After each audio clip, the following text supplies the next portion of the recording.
and welcome to the Firm Foundation series. My name is Yancy. Today we're on lesson 29, God gives Israel a king. In this lesson, Israel does get a king, but it's not like they needed a king. You see, they already had God Almighty, the creator of heaven and earth, as their ruler. But see, here's the rub. The Israelites wanted to be just like all the other nations. They got tired of standing out. They got tired of being different from their neighbors. They wanted to be just like everyone else. And that's the subtlety that Satan whispers in the ears of folks even to this very day. You don't want to look weird. You don't want people to think you're some kind of weird Jesus freak, do you? I mean, you'll never be invited to the right parties if they think that you're some kind of religious whack job. And the sad truth is that Israel bought into these lies, even as we do today. And now up to this point in the series, we've seen where the Israelites were living in Egypt and the Pharaoh turned them into his slaves. They worked long hours making bricks and pulling heavy stone to build the pyramids, and they weren't treated well at all. And as God told Abraham in Genesis 15, the Jews, God's chosen people, they would live as slaves in Egypt for over 400 years. Then we saw where God sent his messenger Moses to Egypt and delivered his people from slavery. And God promised the Israelites that he was going to take them to a land where they would live as his people. He gave Moses laws for his people to follow, and these laws are known as the 10 Commandments. And God's laws made the Israelites unique and separate from all their surrounding neighbors. And as they kept the 10 Commandments and made the daily sacrifices in the tabernacle, they were honoring and glorifying God. But now we come to a point in history where Israel wants to be just like all their neighbors. They want a king that they can see. You see, God had given them leaders to whom they could go to for help, and it was God who had protected them and provided for them. But now we see that the Israelites are clamoring and wanting to be just like everyone else. They had been set apart by Almighty God to be his special chosen people, and now they're wanting to be just average and normal. You see, that's what it's like for Christians sometimes. We want to so identify with the world around us that we make compromises and we give in to temptation and sin, and we do the things that everyone else is doing just so we can fit in. And that's what's going on here with Israel at this point. They wanted to fit in. They wanted a king that other neighboring tribes could see and respect. Well, before we go any further, let's review lesson number 28, which was Israel's unbelief and God's deliverances and judgments. Question 1. Why didn't the 10 spies think that Israel would be able to enter Canaan? A, because they saw the giants and the walled cities, and B, because they did not believe God's promise that he would give them the land. 2. Why did Joshua and Caleb think that Israel could enter Canaan? Because they believed God's promise that he would give them the land. 3. What are we calling God if we don't believe his word and if we don't trust in him? We're calling God a liar. And 4. Will God accept anyone who does not believe what he says? No. All who do not believe God will go to everlasting punishment. 5. What was God's punishment on the Israelites because they did not believe his promise to give them the land? God said that all who did not believe him would die in the wilderness and that they would not enter into Canaan. And 6. Who did God say could enter the promised land? A. Caleb and Joshua because they believed God, and B. the children of the Israelites. 7.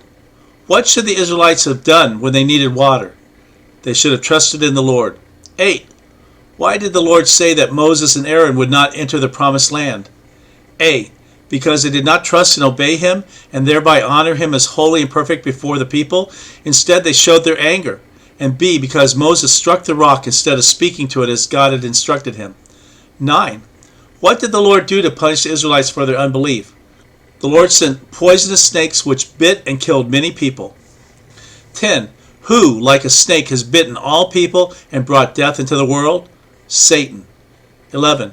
How did Satan bring death to all people? Satan led Adam and Eve to sin against God so they and all of us would die. And 12.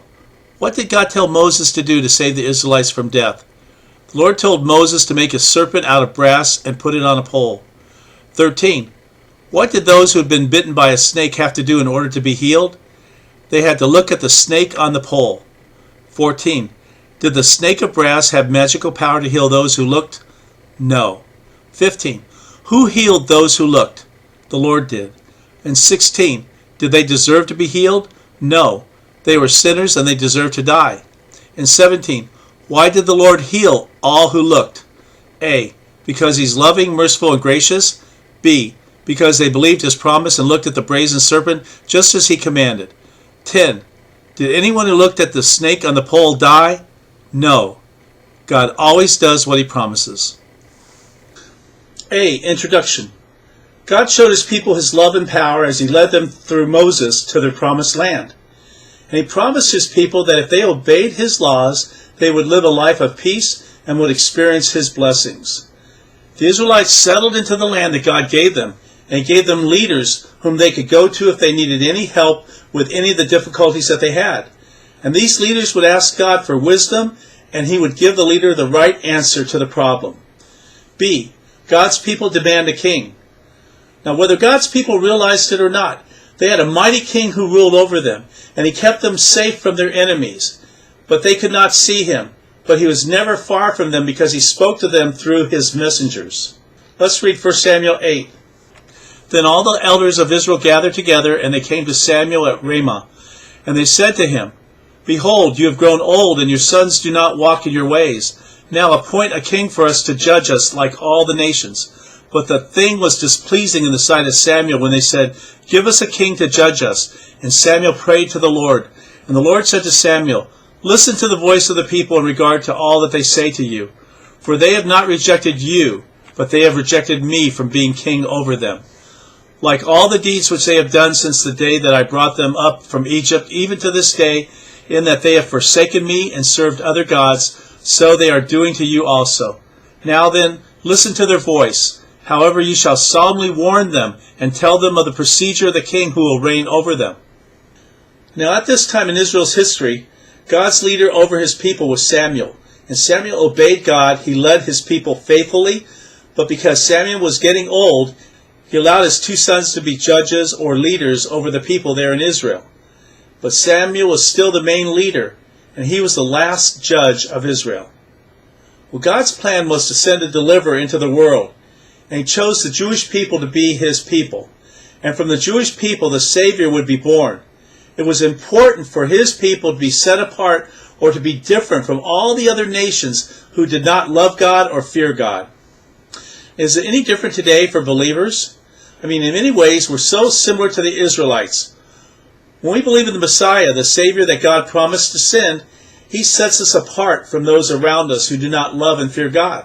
See, God's purpose in setting us apart is so others can see his power and be drawn to his Son Jesus through our lives so that they can be saved. Now we come to see God's people reject him as their sovereign ruler. The theme here is that God is loving, merciful, and gracious. Samuel felt rejected when these men asked for an earthly king. So he went to the Lord and he poured out his heart. Let's look again at God's answer to Samuel's prayer in 1 Samuel 8, starting at verse 7. The Lord said to Samuel, Listen to the voice of the people in regard to all that they say to you, for they have not rejected you, but they have rejected me from being king over them. Like all the deeds which they have done since the day I brought them up from Egypt, even to this day, in that they have forsaken me and served other gods, so they are doing to you also. See, the people weren't rejecting Samuel, but they were rejecting their very own King of Kings. They had wicked, disobedient hearts, and they wanted to be like the unbelieving people that lived all around them. James 4:4 says, You adulterous people, don't you know that friendship with the world is hatred toward God? Anyone who chooses to be a friend of the world becomes an enemy of God. D. Samuel tells them what life will be like under a king. The theme here is that man is a sinner. He needs God, and he's helpless to save himself. So God told Samuel to warn them of what life with an earthly king would be like. And he warns them about the downside of kings. Okay? 1 Samuel 8, starting at verse 10. So Samuel spoke all the words of the Lord to the people who had asked of him a king. He said, This will be the procedure of the king who will reign over you. He will take your sons and place them for himself in his chariots and among his horsemen, and they'll run before his chariots. He'll appoint for himself commanders of thousands and of fifties, and some to do his plowing and to reap his harvest, and to make his weapons of war and equipment for his chariots. He will also take your daughters for perfumers and cooks and bakers. He'll take the best of your fields and your vineyards and your olive groves, and give them to his servants. He'll take a tenth of your seed and of your vineyards and give to his officers and to his servants. He will also take your male servants and your female servants and your best young men and your donkeys and use them for his work. He'll take a tenth of your flocks, and you yourselves will become his servants. And then you will cry out in that day because of your king, whom you have chosen for yourselves, but the Lord will not answer you in that day. So Samuel obeys, and he tells the people what life's going to be like with an earthly king ruling over them. And here's what Samuel told the Israelites would happen to them once they chose a man to be their king. Their king would force all the young men to be in his army. He would force some of them to do his plowing and harvesting, as well as make his weapons for war and build his chariots. Their king would take their daughters to make perfume and do all his household chores like cooking and baking. Their king would take the best fields and olive groves and vineyards in Israel and give them to his servants. Their king would take a tenth of what they produced to give to his servants. And finally, their new king would take the Israelites, male and female servants, along with the strongest and finest young men to do his work, and he'd take their donkeys as well. And as usual, the people don't listen, and in the end they get exactly what they asked for. And the theme here is that God communicates with man. God's everywhere all the time, and he knows everything. See, God knew what would happen. He knew what would happen when they had an earthly king ruling over them. These were not things that God as their king did to them, and he knew that one day they would realize the mistake that they had made in asking for an earthly king. Now let's look at the chronological timeline. Notice that this is occurring around 1000 BC, and Saul will be followed by David, and then his son Solomon, and then the rest of the kings. Now we come to E, Saul's coronation. God informs Samuel that a young man who's looking for his father's donkeys will come to him for information. And when he does, Samuel is to anoint the man as king. Samuel gathers the people together and chooses a king by casting lots, or by the roll of dice. 1 Samuel 9, verse 1. There was a wealthy, influential man named Kish from the tribe of Benjamin. He was the son of Abiel, son of Zeror, son of Bechorath, son of Aphiah, of the tribe of Benjamin. And his son Saul was the most handsome man in Israel, head and shoulders taller than anyone else in the land. And the theme here is that man always looks on the outward appearance, but God looks at the heart. Well, the people were happy with the choice of Saul. I mean, he's described as being tall and handsome. But you see, looks can be deceiving. And the central theme in the book of Kings is that a person's value stems from inner qualities. But after becoming king, Saul starts out well. He defeats most of Israel's enemies, but then things take a turn for the worse. Even before he became king, Saul was a national hero. He led the daring raid to rescue the tablets of the Ten Commandments from the Philistines, who had captured them along with the ark. After he became king, in his short 2.5-year reign, he freed the Jewish people of all their enemies except the Philistines. It remained for David to ultimately triumph over the Philistines and destroy them. But the army that Saul built laid the foundation for that military victory. Saul was charismatic and he was physically gifted, as well as extremely tall and handsome. He was charitable and he was selfless. Tradition records that he gave his fortune away to poor people. He specialized in helping to pay for the needs of the poor brides-to-be. When he went to war, he paid the soldiers out of his personal treasury and not from public funds. F. Saul takes matters into his own hand and disobeys God. Patience is a virtue. And in 1 Samuel 13 we read where Saul is about to engage his archenemies, the Philistines, in battle. And Samuel, who's Israel's last judge, he tells Saul to wait for him to return before offering a sacrifice. Well, Saul waits, but then he becomes nervous as he sees his troops growing restless. Feeling that he can't wait any longer, he offers the sacrifice himself. And at that very moment, Samuel arrives. And Samuel is upset and deeply disturbed by what Saul has done. Let's read in 1 Samuel 13:1. Saul was 30 years old when he became king, and he reigned for 42 years. Saul selected 3,000 special troops from the army of Israel. He sent the rest of the men home. He took 2,000 of the chosen men with him to Michmash and the hill country of Bethel. The other 1,000 went over to Saul's son Jonathan to Gibeah in the land of Benjamin. Soon after this, Jonathan attacked and defeated the garrison of Philistines at Gibeah. The news spread quickly among the Philistines. So Saul blew the ram's horn throughout the land, saying, Hebrews, hear this, rise up and revolt. All Israel heard the news that Saul had destroyed the Philistine garrison at Geba, and that the Philistines now hated the Israelites more than ever. So the entire Israelite army was summoned to join Saul at Gilgal. The Philistines mustered a mighty army of 3,000 chariots, 6,000 charioteers, and as many warriors as the grains of sand on the seashore, and they camped at Michmash, east of Bethaven. The men of Israel saw what a tight spot they were in. Because they were hard pressed by the enemy, they tried to hide in caves, thickets, rocks, holes, and cisterns. Some of them crossed the Jordan River and escaped into the land of Gad and Gilead.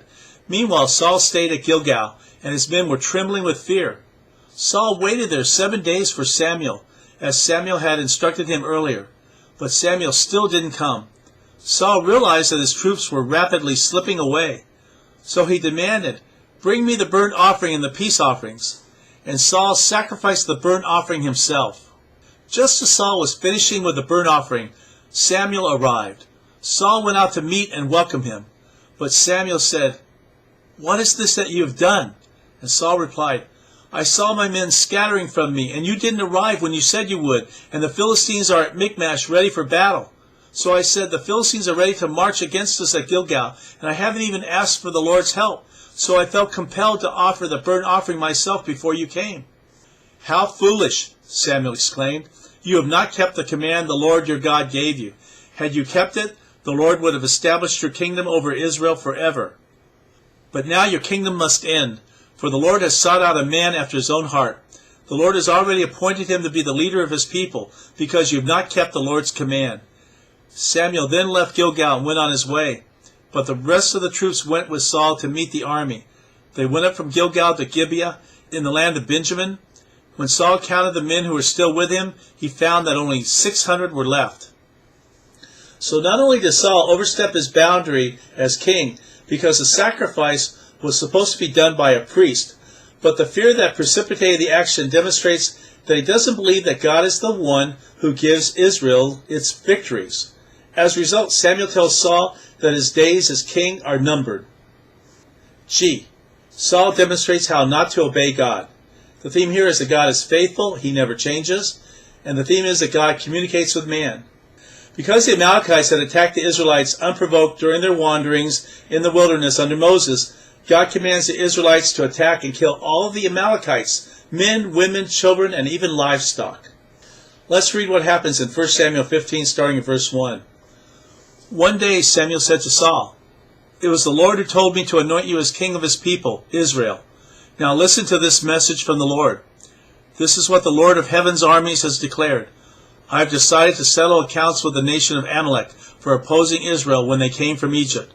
Now go and completely destroy the entire Amalekite nation, men, women, children, babies, cattle, sheep, goats, camels, and donkeys. So Saul mobilized his army at Telaim. There were 200,000 soldiers from Israel and 10,000 men from Judah. Then Saul and his army went to a town of the Amalekites, and they lay in wait in the valley. Saul sent this warning to the Kenites, Move away from where the Amalekites live, or you will die with them. For you showed kindness to all the people of Israel when they came up from Egypt. So the Kenites packed up and left. Then Saul slaughtered the Amalekites from Havilah all the way to Shur, east of Egypt. He captured Agag, the Amalekite king, but completely destroyed everyone else. Saul and his men spared Agag's life and kept the best of the sheep, goats, the cattle, the fat calves, the lambs, everything in fact that appealed to them. They destroyed only what was worthless or of poor quality. Then the Lord said to Samuel, I am sorry that I ever made Saul king, for he's not been loyal to me. He's refused to obey my command. Samuel was so deeply moved when he heard this that he cried out to the Lord all night. Early the next morning Samuel went to find Saul. Someone told him, Saul went to the town of Carmel to set up a monument to himself. Then he went on to Gilgal. When Samuel finally found him, Saul greeted him cheerfully. May the Lord bless you, he said. I have carried out the Lord's command. Then what is all the bleating of sheep and goats and the lowing of cattle that I hear? Samuel demanded. Oh, it's true that the army spared the best of the sheep, goats, and cattle, Saul admitted. But they're going to sacrifice them to the Lord your God.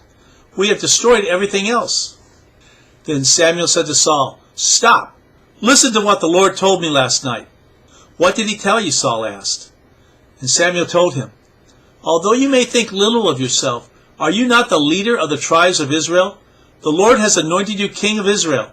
And the Lord sent you on a mission and told you, 'Go and completely destroy the sinners, the Amalekites, until they are all dead.' Why haven't you obeyed the Lord? Why did you rush for the plunder and do what was evil in the Lord's sight?" "But I did obey the Lord," Saul insisted. "I carried out the mission that he gave me. I brought back King Agag, but I destroyed everyone else." "Then my troops brought in the best of the sheep, goats, cattle, and plunder to sacrifice to the Lord your God in Gilgal." But Samuel replied, "What is more pleasing to the Lord, your burnt offerings and sacrifices, or your obedience to his voice? Listen, obedience is better than sacrifice, and submission is better than offering the fat of rams. Rebellion is as sinful as witchcraft, and stubbornness as bad as worshipping idols. So because you've rejected the command of the Lord, he has rejected you as king." And then Saul admitted to Samuel, "Yes, I have sinned. I have disobeyed your instructions and the Lord's command, for I was afraid of the people, and I did what they demanded. But now, please forgive my sin and come back with me so that I may worship the Lord." But Samuel replied, "I will not go back with you. Since you have rejected the Lord's command, he has rejected you as king of Israel." As Samuel turned to go, Saul tried to hold him back and tore the hem of his robe. And Samuel said to him, "The Lord has torn the kingdom of Israel from you today, and he's given it to someone else, one who is better than you. And he who is the glory of Israel will not lie, nor will he change his mind, for he's not a human that he should change his mind." And then Saul pleaded again, "I know I have sinned, but please, at least honor me before the elders of my people and before Israel by coming back with me, so that I may worship the Lord your God." So Samuel finally agreed and went back with him, and Saul worshipped the Lord. So Israel attacks the Amalekites just as God ordered, and Israel's victorious, but Saul disobeys God by keeping the Amalekite king Agag alive, as well as some of the best livestock. When Saul sees Samuel approaching after the battle, Saul exclaims, "Behold, I've done all that the Lord has commanded." Now, just for future reference, don't ever lie to a prophet of God. Samuel replies, "Then what is the bleating of sheep that I hear?" So in response, Saul claims that the soldiers took the livestock, which is another lie, and besides, the animals are for sacrifice. Well, at this point, Saul has told 3 lies to the man of God, and 3 lies and you're out. Neither God nor Samuel is happy with Saul's lies and pretense, and Samuel declares, "Does the Lord delight in burnt offering and sacrifices as much as in obeying the voice of the Lord? Behold, to obey is better than sacrifice. To give attention is better than the fat of rams." 1 Samuel 15:22. Now consider this. Aren't we just like Saul in some ways? I mean, we hate to throw things away, especially if they're still good and they still work and they have some value. I mean, there have been times when I wanted to save that which others consider to be garbage. In fact, there was one time when my neighbor had put a Keurig coffee maker out next to the curb to be picked up as trash. And I came home and I told my wife and daughter that it was in its original carton and it looked like it had never been used. They both looked at me like I was crazy. They said, "Well, what are you waiting for? Go get it." So I got in my car, I drove across the street, and I picked up this Keurig in its original box, and I put it in the back seat of the car, and I brought it home, and we opened it up, and it was like brand new. In fact, it had never even been registered. It had the warranty and everything. But it was sitting there as trash, ready to be hauled off. That was about 3 years ago. We've been using that Keurig for the last 3 years without a problem. So sometimes people throw away some really good stuff. So I can identify with someone who feels that something's too good to throw away or destroy. I mean, what troubles him is seeing perfectly good things destroyed. See, Saul has no trouble killing the Amalekite men and women, and even their little children. He finds it difficult, however, to kill their king Agag. He has no problem slaughtering their cattle, but he can't stand to throw away the prime USDA Grade A beef and lamb. I think we may safely assume that Saul's sparing of Agag, along with his sparing of the best of the flocks and herds of the Amalekites, is really very self-serving. Saul certainly gains a measure of popularity by allowing the Israelites to have a good sacrificial meal with the Amalekites' animals. After all, this not only means that they can feast on the meat, it also means that they don't have to sacrifice their own animals. Sparing the life of Agag probably provides Saul with a trophy of his prowess and all of his power. You see, when Agag sits at Saul's table, he's much like a stuffed moose head, mounted and prominently displayed in a hunter's den. And here's one more thing to remember. In verse 22, remember when Samuel replies to Saul, "What's more pleasing to the Lord, your burnt offerings and sacrifices, or your obedience to his voice?" Listen, obedience is better than sacrifice, and submission is better than the offering of the fat of rams. That is a powerful statement, and it resonates today in so many ways. I could be stealing little bits of money from my company on a regular basis, small amounts which add up after a while, and God's telling me to repent and give the money back and make it right. I don't want to do that because I've gotten used to the extra money in my bank account, but I'm still convicted that what I'm doing is wrong. So I decided to give some extra money to charity, as well as participate as chairman of my company's favorite charity to raise $500,000. And guess what? With my help and support, we raised over $1 million to feed starving children in Africa. Now that ought to make God smile and wipe out the sin of stealing the little bits of money here and there from my company, don't you think? Wrong. God says to me through the voice of Samuel that obedience is better than sacrifice, and submission is better than the offering of the fat of rams or $1 million that's raised for charity. See, that's not going to cut it with God. He wants me to deal with the main issue of obedience in my own life, with that one thing that He shined the spotlight on, and that's stealing. Nothing else will suffice. I can't substitute one thing for another. God says, stop stealing and make it right. Give the money back. To obey is better than sacrifice. Let me say that again. To obey is better than sacrifice. Remember Abraham and Isaac? Abraham was told to offer his son Isaac on the altar. Probably the hardest thing a parent's ever been asked to do. His only son, which he had waited for so many years, and now he's being asked by God to kill Isaac as a sacrifice to God. Abraham is our example that to obey is better than sacrifice. See, God wanted Abraham's heart, and God did provide another sacrifice instead of Isaac. But Abraham went into this thing believing that even if he killed his son Isaac, God could raise him up and bring him back to life. Well, here's what we learn about Saul's disobedience. 1. Saul's disobedience is committed by his partial obedience. Disobedience sometimes occurs in bold, blatant forms, such as Adam and Eve's disobedience regarding the forbidden fruit in the Garden of Eden. But here, Saul sins by failing to obey God's commandment to the letter. Saul does most of what God instructs him to do through Samuel. He does not obey completely, and Samuel sees this incomplete obedience as sin. 2. Saul's disobedience is religious in nature. See, Saul's disobedience is perceived and represented as obedience. I don't know how Saul justifies saving King Agag. It does not appear to be very religious at all to me. But Saul is so masterful at camouflaging his sin regarding the best of the Amalekite flocks. See, he says that he and the people spared the best of the flocks to sacrifice to the Lord.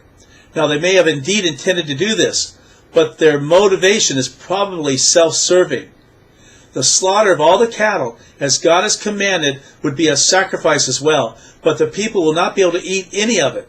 Sparing the animals as they do and then sacrificing them to the Lord accomplishes at least 2 things. First, the people get to have a free meal at God's expense. They're able to share in the sacrificial meal. And second, they're able to sacrifice these cattle to God in place of their own, thus avoiding any real sacrifice on their part. The point is that Saul's disobedience has such a pious veneer, but at its core, it's nothing less than self-serving sin. Thus, Saul's actions are hypocritical, but they appear to be pious, when they really are nothing more than pagan. 3. Saul's disobedience is not taken seriously enough by Saul. See, Saul was so slow to accept responsibility for his sin as exposed by Samuel. Even when Saul confesses his sin, he lays some of the blame off on the people, and then he tries, too quickly for my liking, he tries to move on to the blessings of God, hoping to sidestep divine discipline. This is especially apparent in verses 24 to 33. In a sense, Saul is saying something like this: Okay, all right, so I messed up. I'll admit it. Now, can we get on with my life? I want you to stay with me and worship with me so that my image is not tarnished before the people. See, in effect now, as in the sin of partial obedience, Saul is more concerned with the people's opinion of him than of God's estimation of him. See, Saul wants to put the sin behind him without hating it, without putting it away from himself. And finally, 4, Saul's sin is hypocritical. If you remember, Saul is a man who will not tolerate anyone who fails to carry out his commands, even when they are foolish and detrimental. In chapter 14, Saul's son Jonathan inadvertently violates Saul's command not to eat anything until evening. Jonathan had not even heard this command, as he's too busy fighting the Philistines. But Saul's determined to put his own son to death for this disobedience, and he would have done so if the people had not refused to let it happen. Now, when it comes to Saul's obedience to the command of God, he is so amazingly lenient with himself. Disobey God? Yeah, well, maybe, but disobey Saul? Never. We have a new theme here. God demands obedience rather than religious acts or sacrifice. As Samuel turns to leave, Saul grabs his robe, tearing it. Samuel interprets this symbolically. God will tear Saul's kingship from him. Demonstrating that he still cares more about his own reputation than obeying God, Saul begs Samuel to stay and honor him before the people. Surprisingly, Samuel agrees, but first he must take care of some unfinished business. Summoning the Amalekite king, Samuel delivers some pre-death trash talk that would make even Brad Pitt blush. But as your sword has made women childless, so shall your mother be childless among women. Then Samuel kills the Amalekite king with a sword. Although Saul has now lost God's favor and the backing of Samuel, he remains king for some time. But to borrow from the expressions in the Bible, the writing is on the wall, and his days are numbered. Our next lesson, 30, we're going to look at David the shepherd boy. Well, that's it for today's lesson. I hope that you got a lot out of it, that you learned a lot. Certainly learned that obedience is better than sacrifice. But God desires our obedient hearts. There's no other way we can get around it. We can't make up for it by being religious or doing other things. We need to do the things that God tells us to do and do them His way. Spend some time just worshiping the Lord, telling Him how much you love Him, thanking Him for all the great things that He has done for you and all the great things He's doing around you. I'll be with you again for the next lesson. Until then, this is Pastor Dale saying, may the blessing of God be upon you and your family. Until then, bye.